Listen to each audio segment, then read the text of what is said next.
আপনি নিজেই বললেন যে এটা একটা গুঞ্জন শোনা যাচ্ছে, তো গুঞ্জন তো গুঞ্জনই, আর এটা যদি ঘটনা হয় সেটা তো আমরাও দেখব। আপনি বললেন যে এটা একটা গুঞ্জন, গণমাধ্যমে আসছে, হতে পারে আপনারা রাষ্ট্রপতিকে জিজ্ঞেস করতে পারেন। প্রক্রিয়াটা না, এটা রাষ্ট্রপতি সাংবিধানিকভাবে ইনি পদত্যাগ করতে চাইলে অথবা স্বাস্থ্যগত কারণে যে কোনো কারণে চাইলে তার সেটা অপশন আছে, কিন্তু আমরা তো জানি না। সরকারের কোনো পদক্ষেপ নাই এখানে, সেটা তো সরকারের পক্ষ থেকে তো আর কিছু বলা হচ্ছে না। আবার আপনারা পত্রিকায় দেখছেন যে গুঞ্জন শোনা যাচ্ছে ইত্যাদি, আমিও শুনছি, সেটা ওনাকে জিজ্ঞেস করতে হবে।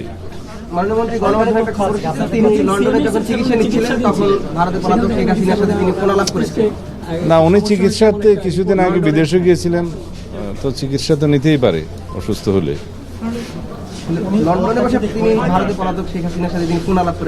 সেটা আমি জানি না, আমরা শুনি না, এটা সরকারকে জানানোর কথা না। যদি মহামান্য রাষ্ট্রপতি স্বাস্থ্যগত কারণে হোক যে কোনো কারণে হোক পদত্যাগ করতে চান, সেই অপশন তো ওনারা আছে।